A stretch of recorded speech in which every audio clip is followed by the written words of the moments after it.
plus magique et de plus immédiat qu'un parfum familier. Une odeur précise, un soir d'été, et voilà tout à coup qu'une scène entière de notre enfance peut nous revenir en mémoire. Pour moi, le vin a ce pouvoir particulier. De par son extraordinaire diversité, des blancs les plus légers aux rouges les plus profonds, il offre une telle richesse d'expérience qu'il peut devenir la passion d'une vie. Je vous propose d'en découvrir les plaisirs ou d'apprendre à les mieux connaître pour apprécier et comprendre le vin.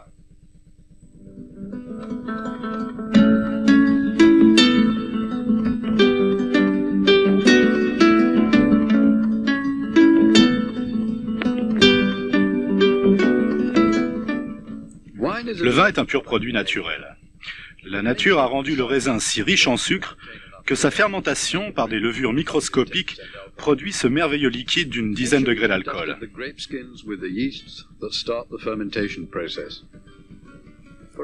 Bassin méditerranéen, berceau millénaire des meilleurs vins du monde. Ils ont pris toute leur place dans cette culture, tout comme ces oliviers qui surplombent le sommet des collines. Grèce, Israël, Égypte comptent ainsi parmi les plus anciens pays producteurs. Ils sont à l'origine de l'art viticole qui bientôt se répandit vers l'Italie, l'Espagne et bien sûr la France. Pourquoi la France est-elle donc la mère patrie du vin? Le doit-elle à son climat, à son sol, à ses habitants? Bien d'autres pays bénéficient de conditions naturelles comparables. Non, si la France est reine en ce domaine, elle le doit avant tout au génie des Français. Car comme pour leur cuisine, les Français prennent avec le vin d'infinies précautions pour atteindre la perfection. Il y a 20 ans à peine, la France détenait un quasi-monopole sur le marché mondial des grands crus. Elle fournissait aussi l'essentiel de la production ordinaire. Mis à part les vins d'Allemagne, le sherry, le porto, le reste n'avait qu'une relative importance, locale, presque anecdotique. Mais depuis 20 ans, une véritable révolution a tout bouleversé.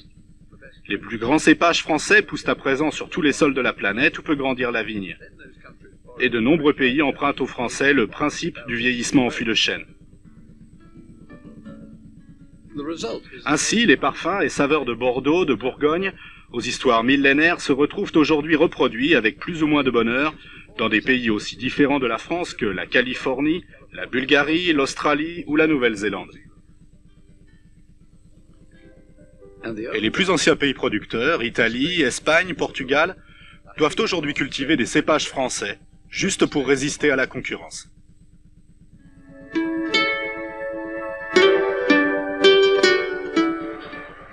Pour faire du vin, il faut avant tout écraser les grappes et réaliser le jus de raisin. En certains lieux, on foule encore les vendanges aux pieds.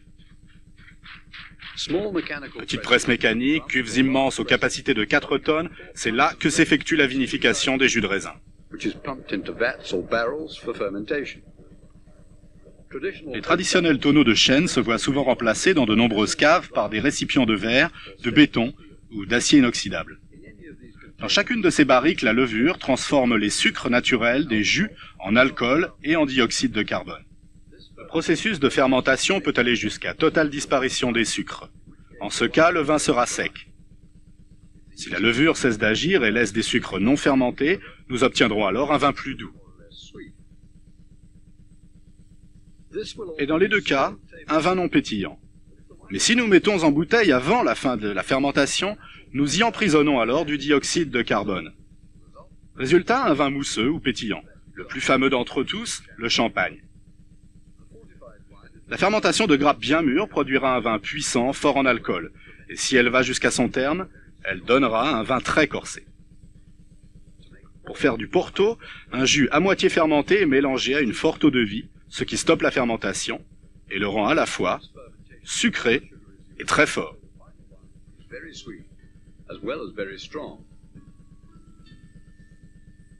Le sherry, pour sa part, provient d'un judicieux et subtil mélange entre un vin sec et puissant et d'autres extrêmement sucrés.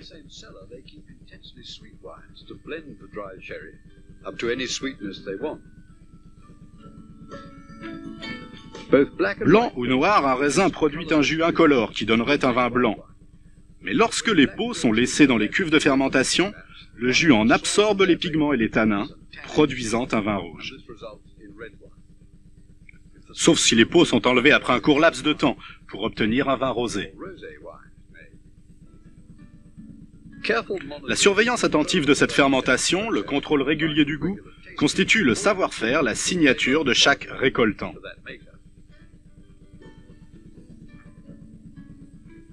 Mais l'élément essentiel réside dans le choix du cépage qu'il utilisera.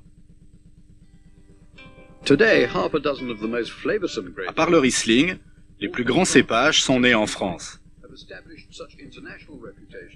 L'homme décide aujourd'hui des variétés qu'il souhaite cultiver, des vins qu'il désire apprécier, rouges ou blancs, secs ou moelleux, pétillants ou non.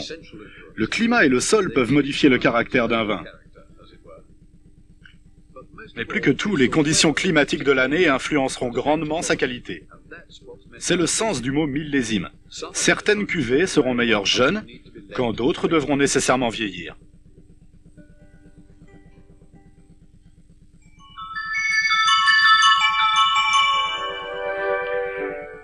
En quoi les années agissent-elles sur le vin? Elles l'adoucissent, elles le polissent. Un vin de garde sera astringent, âpre dans ses années de jeunesse. Aucun plaisir à le déguster alors. Mais voici deux Bordeaux. L'un a 14 ans de plus que l'autre. Le temps a fait son œuvre. Il n'a pas seulement adouci le vin, il a fait ressurgir les arômes et les saveurs qui le rendront si agréable à déguster.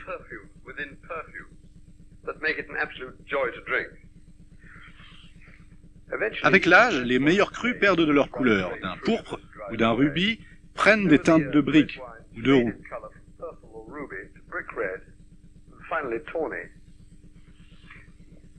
Les blancs s'assombrissent peu à peu, les vins sucrés les plus fins évoluent de la paille vers l'or, et de l'or le plus profond vers l'ambre le plus riche.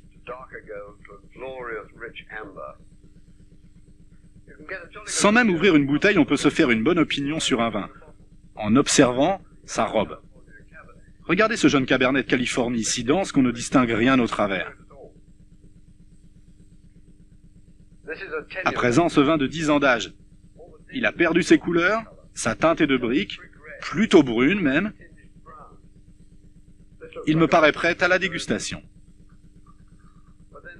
Mais voyez ce Bourgogne, une couleur différente encore.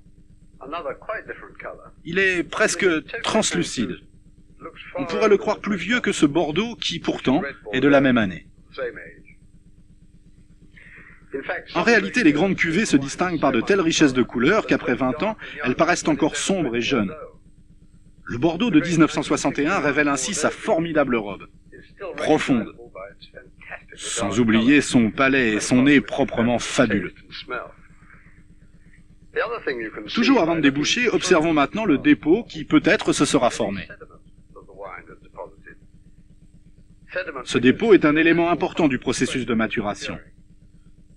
Quand des vins rouges vieillissent, les pigments se mélangent aux tanins et glissent vers le fond du flacon. Voilà pourquoi le vin pâlit. Séparer le dépôt du vin s'appelle la décantation. Il faut avant tout être prévoyant. 2 jours avant de déboucher la bouteille, posez-la debout afin que le dépôt glisse bien au fond du récipient. Les Bordeaux se prêtent aisément à cette technique car leurs dépôts sont lourds. Ceux de Bourgogne, plus fins, décanteront plus lentement. Dans le cas du Porto, l'épaisseur en est telle qu'il s'accrochera aux parois du verre, sauf s'il a été remué. Cette bouteille-là mettra au moins une journée avant de trouver la stabilité nécessaire à sa décantation. Le vin blanc peut également contenir un dépôt. Le plus souvent, il ressemblera à des cristaux de sucre. Le dépôt est une matière sans saveur, autant qu'inoffensive, et pourtant, l'industrie viticole dépense chaque année des sommes astronomiques pour tenter de s'en débarrasser.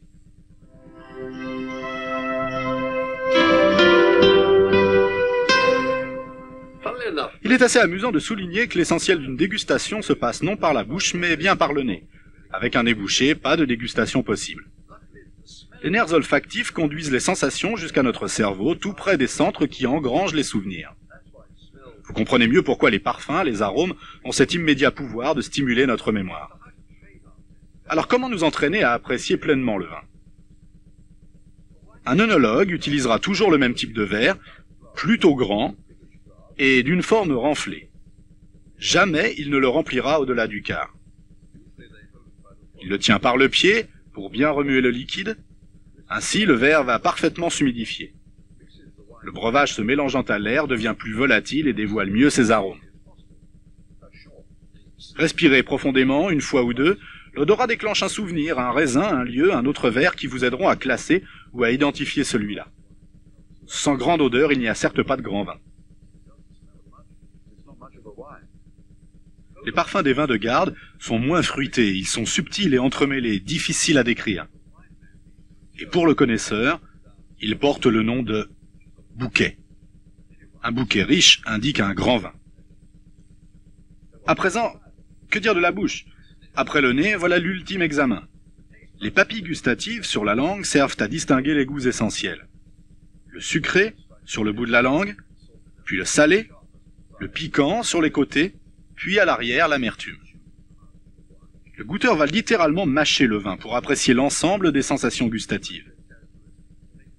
Il recherche à présent l'harmonieux mélange des caractéristiques, le goût, l'élégance, la richesse et enfin la persistance. Si le goût disparaît sitôt avalé, on parlera d'un vin court en bouche, ce qui indique une qualité très moyenne. Le bon vin subsiste en bouche, les plus grands parfument le palais des minutes entières. L'arôme demeure dans votre gorge grâce à 2 narines auxiliaires au fond de l'arrière-palais qui conduisent à travers d'étroits passages aux centres olfactifs du cerveau. Ainsi, le goût, l'odorat et la mémoire se retrouvent-ils tous les 3 réunis. À titre d'exercice, comparons à présent ces 2 vins. J'ai choisi 2 blancs secs. Mais là s'arrêtent les ressemblances. Ici, un muscadet du Pays de Loire, et là, un chardonnay de Californie. Examinez ces 2 verres, vous remarquerez immédiatement quelques différences.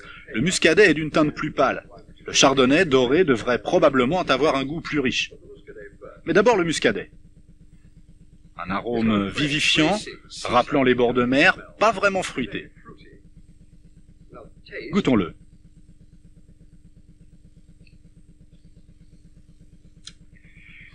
Oui, sec, légèrement piquant, voire un peu âcre, mais là encore pas très fruité. Et dirais-je sans beaucoup de corps. Le corps constitue le poids du vin dans votre bouche. Plus il contient de sucre et d'alcool, plus il paraîtra corsé. La saveur tient plusieurs secondes, pas mal. La voici en allée à présent. Mais alors que dire à présent de ce chardonnay Robert Mondavi? Tonique, aux arômes de fruits mûrs, plutôt exotiques, presque tropicaux, et derrière comme une odeur d'établi chez un charpentier, le parfum boisé qui est propre au vieillissement en fût de chêne.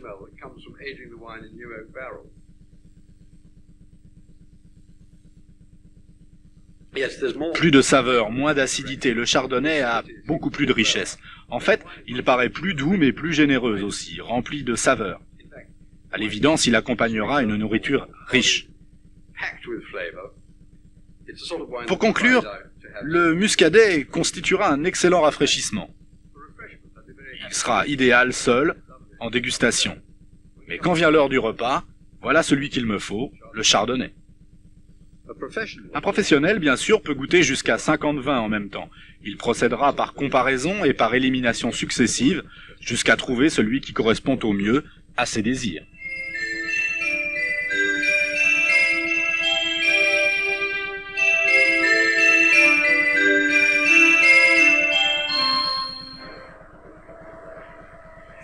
Si l'on y pense, le vin est l'unique produit dont la valeur dépend exclusivement de qui l'a fait, où il l'a fait et précisément quand il l'a fait. On peut monter sa cave de bien des façons. Il y a les supermarchés, les magasins spécialisés, les ventes par correspondance. On peut même en acheter lors de ventes aux enchères. Il y a ces petites boutiques où l'on vous prodiguera des conseils personnalisés et de grands entrepôts comme celui-ci. Acheter son vin efficacement et intelligemment n'a certes rien d'évident. Quelle est la valeur de cette bouteille? Et avec quoi la boiriez-vous? Eh bien, pas de réponse, puisqu'il n'y a pas d'étiquette. Le seul indice réside dans sa forme. Celle-ci ressemble à une bouteille de Bordeaux, assurément ce n'est pas un Bourgogne. Mais ce peut être n'importe quel cru qui emprunte aux traditions de Bordeaux. Il peut venir de Californie, d'Espagne, de Chili, de Bulgarie. D'où vous voulez. Celle-là ressemble à une bouteille de Bourgogne, mais les mêmes réserves s'imposent. Avec certitude, voici un Châteauneuf du Pape. C'est l'une des rares régions dont l'écusson soit directement sculpté sur le verre.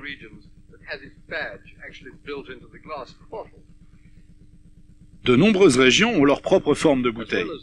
Brune pour les vins d'Allemagne, verte pour ceux de Moselle, celles d'Alsace sont de longues et fines bouteilles vertes. Mais là encore, rien n'interdit aux Italiens, aux Australiens d'utiliser semblable carafe. Et là, bien sûr, un champagne. À moins que ça n'en soit pas. Comment le savoir? Grâce à son étiquette, véritable carte d'identité du vin. Pour savoir qu'attendre d'une étiquette, il faut considérer le pays d'origine. Ce blanc provient d'Angleterre. Il est demi-sec. Les lois de la communauté européenne définissent assez précisément ce qui peut ou ne peut pas figurer sur une étiquette. Ainsi, vous avez déjà une meilleure idée de ce que vous voulez acheter. Bien sûr, dans le cas de la France, il s'agit de s'y retrouver dans les régions, les appellations, les communes. Chacune ont leurs traditions, même si les principes essentiels sont identiques. Mais une étiquette ne vous décrira jamais la qualité du contenu. À vous d'apprendre ce que chaque région peut vous offrir. Appellation contrôlée, voilà deux mots qu'auront toujours en commun les bons crus. Cela ne signifie pas forcément qu'ils soient meilleurs que certains vins de pays. L'essentiel est de distinguer vin de pays et vin de table, qu'on appelait autrefois vin ordinaire. Entre nous, pour être clair, du pinard. L'Allemagne, elle, a son propre système d'identification, mais un seul ennui, personne n'y comprend rien. Les consommateurs vont alors au plus simple, au plus connu, vers le Liebfraumilch ou vers le Niersteiner, qui est très populaire. Mais ça ne veut pas dire qu'il n'existe pas de meilleurs produits en Allemagne. Cette question mérite qu'on s'y attarde. Pour vous aider, voici comment déchiffrer une étiquette allemande. En haut, la région, puis le village, le cépage utilisé. Spatlese indique une récolte tardive, gage d'une bonne maturité, et Trocken signifie sec, comme la plupart des bons vins allemands. Là, la référence légale, et ceci signifie mise en bouteille par le récoltant. À l'extrême opposé, les Italiens, champions de l'individualisme, ne procèdent guère par logique. Quelque part sur l'étiquette, vous lirez DOC, ou Denominazione di Origine Controllata, en clair, officiellement enregistré à la cour de Rome.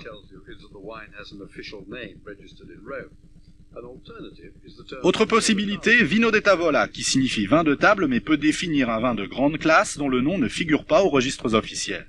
Il faut ici s'appuyer sur les noms des récoltants, qui tendent à être écrits en très gros sur l'étiquette. Vous paierez le vin moins cher en container, mais assurez-vous que vous l'apprécierez vraiment avant d'en acheter 6 litres. Chaque pays suivant ses propres règles, c'est un peu la jungle pour s'y retrouver. Armez-vous de solides connaissances. Gardez toujours l'esprit ouvert et surtout, soyez honnête avec vous-même. Ne dépensez jamais plus que le plaisir qu'un vin pourra vous apporter. Parfois, vous achèterez un vin qui vous déplaira. Eh bien, que cela enrichisse vos connaissances et recommencez.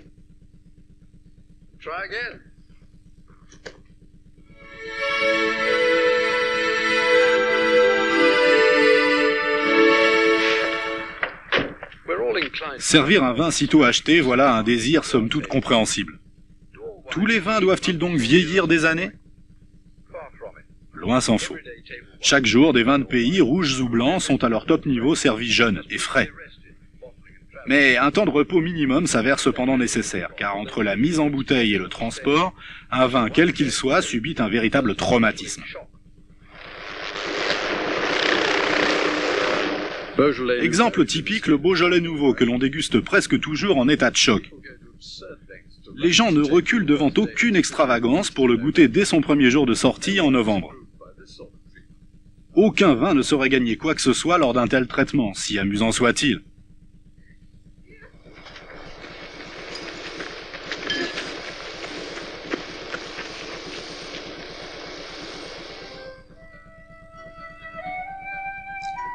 Chaque vin qui vaut son prix vaut d'être ménagé au moins quelques mois, sinon quelques années. Cette cave a des siècles d'histoire derrière elle, et je tiens en main l'inventaire de ce qu'elle renfermait entre 1766 et 1773. Bourgogne, Claret, Porto, Champagne, Hock, Moselle, Sherry, Malaga. On faisait à l'époque grand cas du Sherry, du Malaga et du Porto. Les propriétaires prenaient des notes sur les grands événements de la famille. Ici, on peut lire « Total de ce qui a été bu de juin 1773 à mon retour en cet endroit maudit de Chelsea. »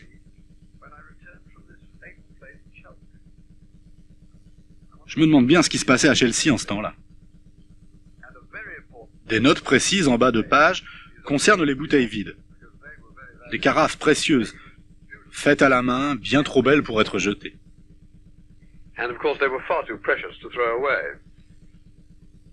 Un passionné sur 1 million peut s'enorgueillir d'une telle cave.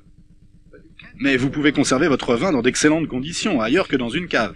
Aménager l'espace, telle sera la question. Une soupente d'escalier constitue une très bonne solution s'il n'y fait ni trop chaud, ni trop froid. On peut également adapter un meuble, comme cette armoire. Il existe, en fait, des tas d'astuces différentes pour garder le vin chez soi. Ceci constitue l'idéal en matière de casier, mais un bricoleur peut en fabriquer d'excellents, de toute taille.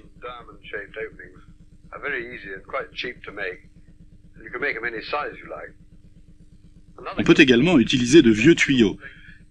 Mais la principale raison d'être d'une vraie cave, c'est de maintenir le vin à température adéquate et constante. Nous voulons à tout prix atténuer les violents changements de température entre l'hiver et l'été. Jusqu'à un certain point, un isolant artificiel peut faire l'affaire, mais il y a un stade où l'être humain a besoin d'air frais, le vin aussi. La version moderne de ma vieille cave existe chez certains collectionneurs américains. Le summum, à ma connaissance, est ce bunker de San Diego, Californie, qui offre des conditions idéales et constantes pour 40 000 bouteilles environ.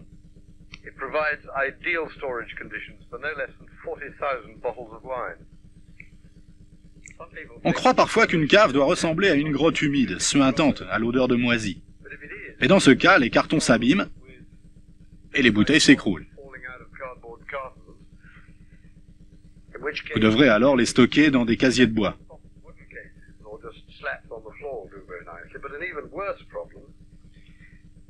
Autre problème, les étiquettes. Bien ennuyeux quand cela arrive à une bouteille de valeur qui s'en trouve bien sûr dépréciée. Je vous propose une astuce. Sur l'étiquette flambant neuve, vaporisez avec une laque à cheveux, ce qui la protégera contre l'usure des ans. Agissez comme ceci.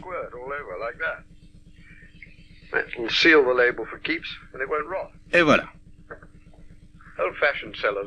Jadis, on équipait les caves de soi-disant casiers qui n'étaient en fait que de simples étagères. Vous y entassiez les flasques aussi haut que bon vous semblait. Ça n'avait guère d'importance car elles provenaient généralement du même tonneau. De toute façon, il n'y avait pas d'étiquette. Ce Porto de 50 ans d'âge a juste une marque peinte, et l'intéressant est de vous montrer dans quel sens une bouteille doit reposer. Gardez toujours la marque ou l'étiquette au-dessus. À l'heure de servir, vous la lirez parfaitement et le dépôt sera correctement déposé.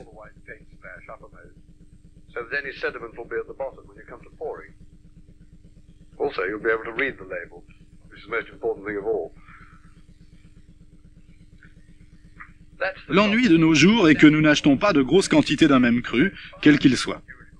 On veut pouvoir retrouver aisément une bouteille précise, mais dans quel casier? Parions que si vous rangez vos bouteilles n'importe comment, vous oublierez vite ce que vous avez rangé et où vous l'avez rangé. Pour s'y retrouver, il vaut mieux ouvrir un livre de vin.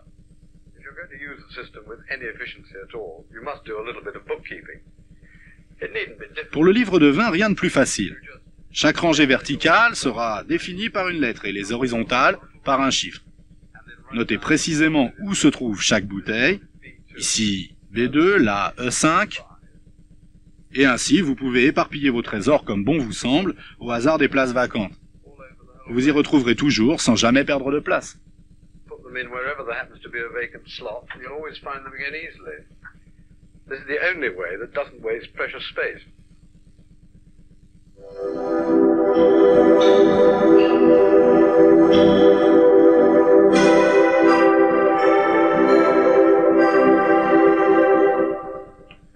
La question est cruciale qui cache ou crée le plaisir d'une dégustation, c'est la température. Un blanc tiède paraîtra fade. Un rouge glacé, une catastrophe, toute sa saveur disparaît. Il vous faut être un minimum prévoyant et ne jamais oublier cette règle d'or, le vin doit toujours désaltérer. Pour la plupart des blancs, la température idéale est celle de votre cave, pour la conservation comme pour la dégustation. Le froid du réfrigérateur est un peu trop froid, sauf en période de canicule, lorsque la bouteille chauffe très vite. Pour rafraîchir correctement une bouteille, il n'existe qu'une seule option valable, l'immerger dans un seau d'eau. Attention, des glaçons ne feront pas l'affaire, il faut tremper avec de l'eau froide. Un bon seau à glace permettra d'immerger la bouteille tout entière.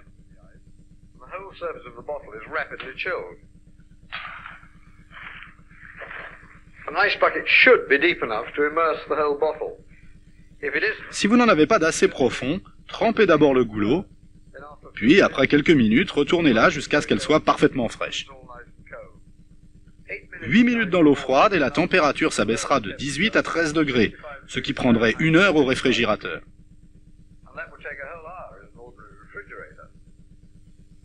Les petits cubes de glace fondent vite en été.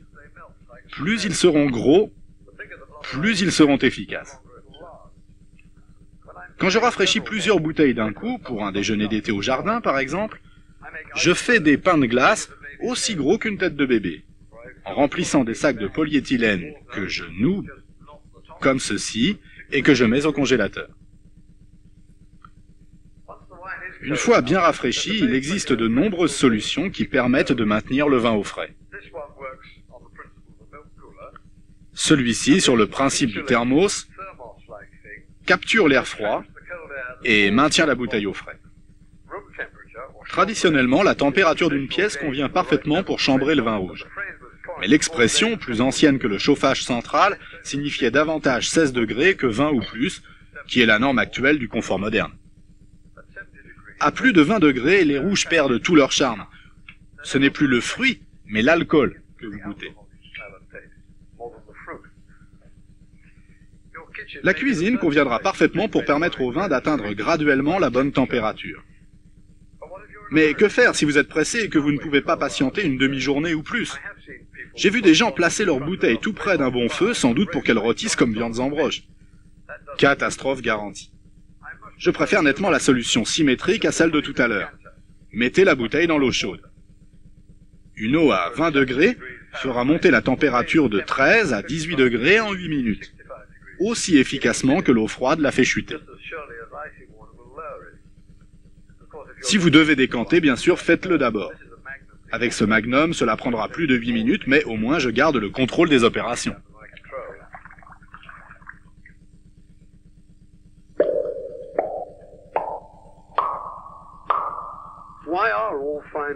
On utilise toujours pour boucher une bouteille ce morceau de bois semblable à une écorce. Pourquoi? Cela paraît exagérément artisanal, voire même primitif. Mais voilà, pour sa flexibilité, son imperméabilité et sa résistance, rien n'égale le bouchon de liège. Voici la machine à boucher que j'utilise pour mettre en bouteille. Regardez comment ça se passe. Prenez un bouchon bien détrempé qui a séjourné un moment dans l'eau. Coincez-le entre les mâchoires, serrez bien fort, enfoncez-le d'un coup dans la bouteille. Il s'y détendra instantanément bien au chaud. Un bouchon de cette qualité, même si le temps le rendra plus fragile et plus friable, tiendra au moins 25 ans, tant qu'il demeurera au contact du vin. Et encore une bonne raison pour toujours garder le vin allongé. J'ai mis celui-là en bouteille en 1963, le liège demeure souple et d'une qualité parfaite. Toute bouteille achetée dans le commerce sera rehaussée d'une capsule, mi-décorative, mi-protectrice, qui gardera le bouchon à l'abri des détériorations ou des souris. Les meilleures sont en fines feuilles de plomb repoussées, généralement peintes. Certaines sont si belles qu'on a peine à les couper, mais pas moyen d'y couper précisément. Certains enlèvent uniquement le haut de la capsule, laissant le reste à titre de décoration. J'agis ainsi avec les vins d'Allemagne dans leurs grandes bouteilles ou en général avec un vin que je servirai dans son flacon d'origine. Mais si je souhaite décanter, j'arrache la capsule entière pour observer précisément le déroulement de l'opération.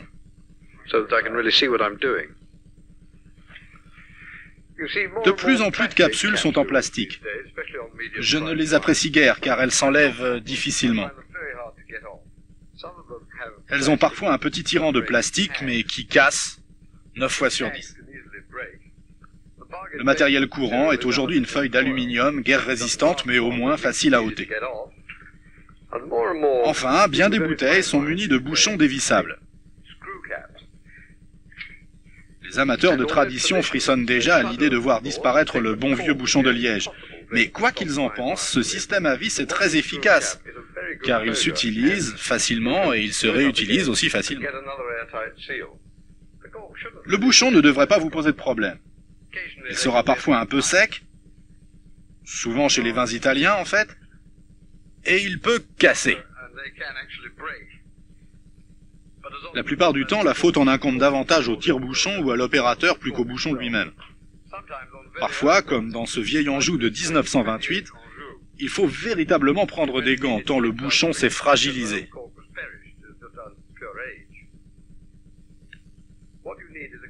Il vous faut un bon matériel qui accroche bien. Vous le reconnaîtrez aisément à sa spirale. C'est elle qui fait le bon tire-bouchon. Évitez le vrille comme ceci, car sa partie centrale arrachera immanquablement le cœur du bouchon. Évitez aussi tout métal, trop fin, qui se tordra au premier usage. J'apprécie pour ma part ce superbe engin, magnifiquement usiné, tel la pale d'une hélice. En tout cas, n'importe le matériel, l'important est de viser le cœur du bouchon et de le creuser entièrement jusqu'à sa base. Ici, nous avons un problème. Il est à moitié dehors et moitié dedans. Je vais visser à angle oblique, autant que possible dans le bouchon, puis essayer de le presser, de le serrer contre le goulot. Oh! Non, là je suis en train de le casser.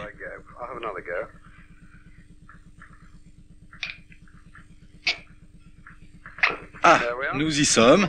Il y a quelques déchets dans la bouteille, mais le bouchon est vaincu. En cas d'échec, j'aurais dû me résoudre en dernière extrémité à pousser le bouchon dans la bouteille. Mais attention, en procédant ainsi, oh, voilà ce qui risque d'arriver. Dans ce cas de figure, utilisons plutôt pour les bouchons récalcitrants ces 3 petites tiges métalliques. Vous poussez, puis tentez de coincer le bouchon, et si ça marche, tirez, tirez, vous y êtes. Avec le champagne, les plus grandes précautions sont bien sûr de rigueur. Ceux qui possèdent des baies vitrées, comme ici, doivent faire preuve de la plus grande et extrême prudence, car la pression de gaz au centimètre carré peut transformer le bouchon en un véritable missile. Vous connaissez bien sûr cette petite cage métallique qui enserre le bouchon.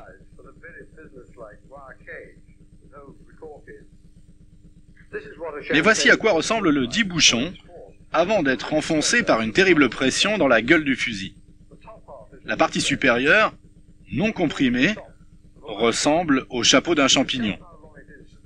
Et pour un champagne non millésimé, vous pourrez évaluer la date de mise en bouteille par la résistance qu'offre cette partie comprimée. Voici la bonne technique pour déboucher un champagne. Les verres sont prêts. Dévissez la petite tige de métal en prenant garde à ne pas viser une fenêtre ou vos invités.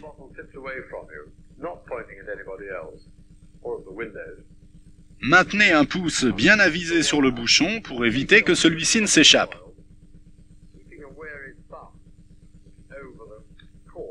Normalement, ça n'arrivera pas. Si cela résiste, il faut agir dans deux directions à la fois. Poussez le bouchon avec les pouces, tout en le maintenant sous contrôle en même temps. Dès qu'il bouge, maintenez-le fermement et essayez de séparer la bouteille et le bouchon. On doit entendre un tout petit échappement de gaz, et voilà, un bruit sourd et fort trahit le débutant. On se demande souvent, lorsqu'on s'apprête à recevoir, combien de bouteilles il faut déboucher. Bien qu'une demi-bouteille suffise à un individu seul, une bouteille suffit à peine pour 2 personnes. 3 personnes, 2 bouteilles. 4 personnes, 3 bouteilles, et ainsi de suite. Ne craignez pas de gâcher. Le vin se conserve parfaitement au réfrigérateur. Je coupe le bouchon, bien proprement, avec un petit couteau de cuisine, et je rebouche la bouteille, qui se gardera ainsi 2 ou 3 jours sans inconvénient.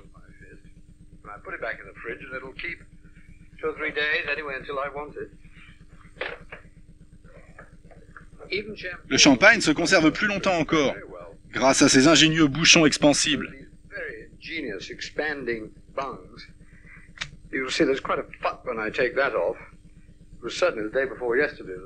Celle-ci a été débouchée avant-hier et je suis sûr qu'elle est aussi bonne qu'une bouteille neuve.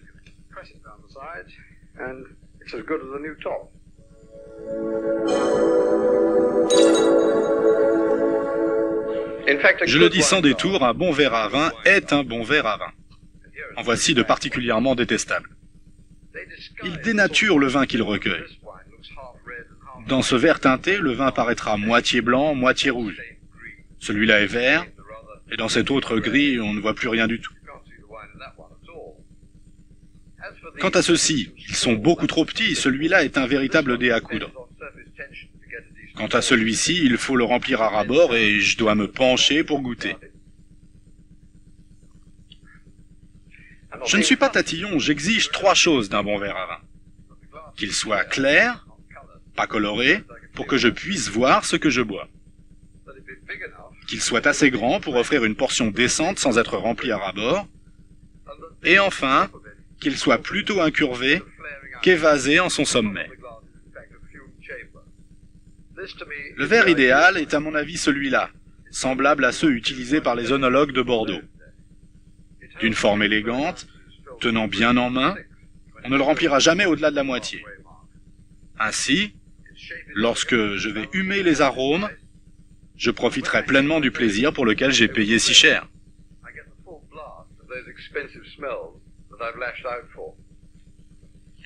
Certaines régions ont leur verre traditionnel. Alsace, Pays de Loire, voici le verre traditionnel allemand. Je suppose que les habitants du Rhin se sont inspirés des troncs d'arbres de leur région.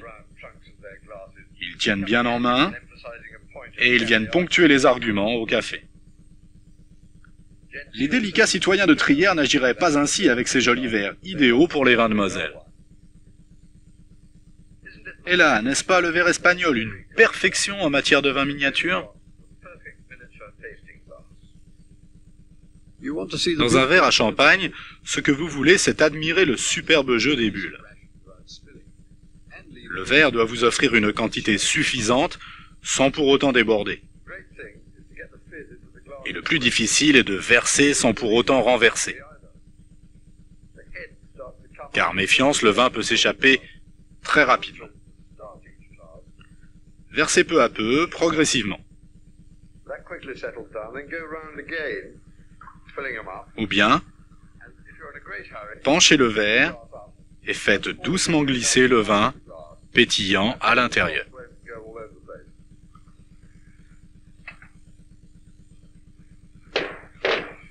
Voici un modèle de verre à champagne. Il porte le nom de Marie-Antoinette. Et la légende veut qu'il ait été inspiré par le sein de la reine. Le gauche, si je ne m'abuse.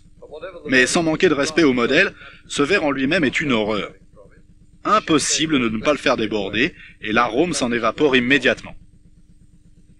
Je ne connais qu'un moyen de rendre un verre vraiment étincelant.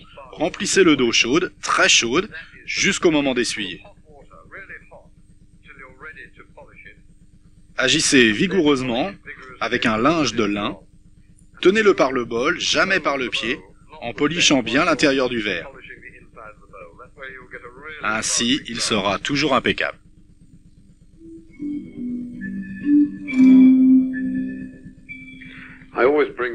Lorsque je souhaite décanter un vin rouge, je le porte toujours en cuisine, pièce la plus chaude de ma maison. Ainsi, le dépôt va-t-il reposer et le vin se réchauffer peu à peu. Avant l'arrivée des convives, je rince une carafe spéciale. Voici l'une de mes préférées qui date du XVIIIe siècle. Un superbe cristal anglais qui habillera parfaitement le vin. Celle-là est plus récente. C'est un magnum, très pratique également. Puis j'ouvre la bouteille en procédant doucement avec le bouchon, car après tout, ce vin date de plus de 20 ans.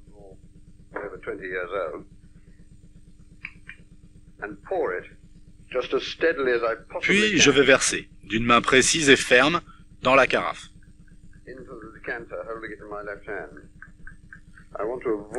Autant que possible, je veux éviter tout glouglou en versant. Cela ferait remonter le dépôt. Je vais m'arrêter. J'y suis.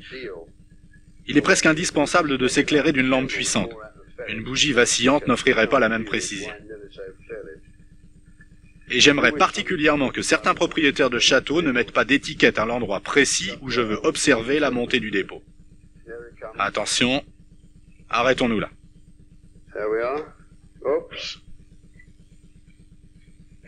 Tout le monde rencontre un jour le problème d'une carafe tachée ou colorée par le vin. La solution est simple, l'eau de javel. Agitez puissamment ou laissez éventuellement tremper quelques heures, puis rincez et rincez encore, abondamment, à l'eau fraîche. Il arrive bien sûr souvent qu'approche l'heure du dîner sans que vous ayez décidé du vin à servir. C'est précisément là qu'un panier s'avère des plus utiles, en fait, indispensable. Prenez-le pour descendre à la cave, faites votre choix, en retirant doucement la bouteille de son rangement, et posez-la précautionneusement dans le berceau. Ainsi, elle se maintiendra dans une position toute proche de l'horizontale. Soyez très soigneux au moment de tirer le bouchon si vous ne voulez pas recevoir le contenu directement sur votre pantalon.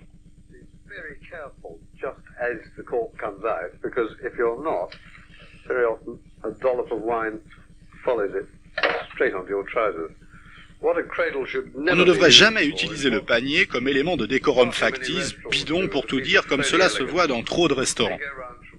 On vous sert de verre en verre, on remue tant et plus, si bien que tout le dépôt se retrouve brassé.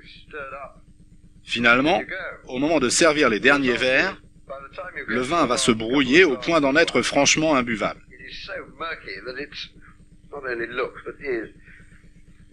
Personnellement, je n'aurais aucune envie de boire ça. On dirait de la soupe. En dernier recours, quand le dépôt est trop mêlé au vin, vous pouvez le filtrer. Il existe de beaux filtres d'argent recouverts de mousseline, et vous pouvez utiliser un filtre à café dans un entonnoir.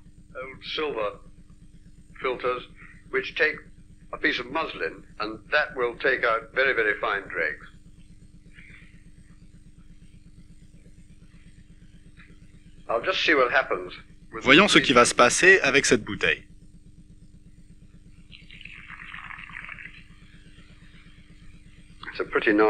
Pas vraiment tentant, n'est-ce pas? Décanter le vin 1 heure ou 2 avant de le servir possède un autre avantage. Il permet au vin de respirer. Curieusement, cette coutume inoffensive peut devenir source d'une polémique entre passionnés, jusqu'à les diviser en deux camps. Les uns pensent que l'esprit du vin, son parfum, doit s'épanouir au contact de l'air. Et les autres estiment que la respiration vaut pour les êtres humains, et non pour les vins qu'ils dégustent.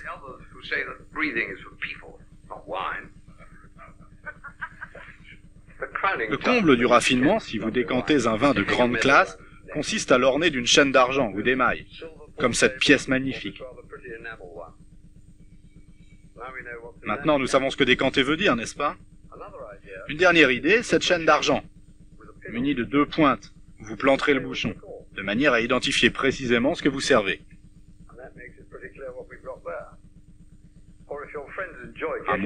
À moins que vos invités ne préfèrent les devinettes.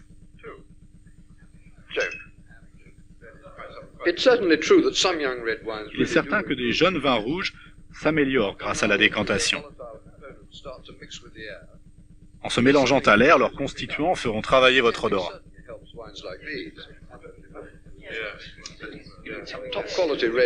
Les plus grands vins qui ont reposé en bouteille pendant des années ont comme une sorte de modestie. Il leur faut du temps pour révéler ce qu'en France on nomme la queue de paon. Ils ont besoin de temps. Mais les vins jeunes profitent mieux de la décantation. Je décanterai un Bordeaux de 5 ans environ 3 heures avant de boire. Mais pour un Bourgogne de 10 ans d'âge, juste avant de le servir. Puis je le goûterai de suite, puis un peu plus tard, afin de vérifier si le temps a amélioré la présence des arômes ou s'il les a fait s'envoler. Décanter un Porto millésimé est un art en lui-même. Après 20 ans, vous trouverez toujours un dépôt si épais qu'on l'appelle la croûte, et le bouchon sera très friable. Il existe une alternative au débouchage classique, grâce à cet ustensile un peu suranné, qu'on appelle précisément pince à Porto. Réchauffez-les longuement, enserrez le goulot, maintenez environ 30 secondes, retirez, puis caressez l'endroit avec une plume mouillée. Clink, le tour est joué.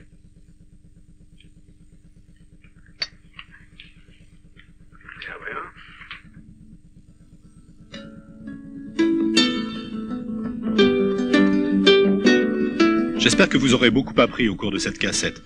J'en ai moi-même beaucoup appris en la réalisant. Pour conclure, la question essentielle n'est-elle pas de parvenir à d'harmonieux mélanges entre les plats et les vins qui les accompagnent? Bien sûr, il existe une règle de base. Les rouges avec les viandes, les vins blancs avec les poissons. Mais ces règles ne sont que des indications. N'hésitez pas à tenter des expériences, à risquer des mariages audacieux. Prenez toujours soin d'équilibrer les mets et les vins. Voici quelques règles à connaître. Avec les crustacés, évitez de servir des vins trop coûteux. Les vins blancs conviennent parfaitement, muscadet, sancerre, mais ne sous-estimez pas les bourgognes. Un chablis, par exemple, ira merveilleusement sur les huîtres.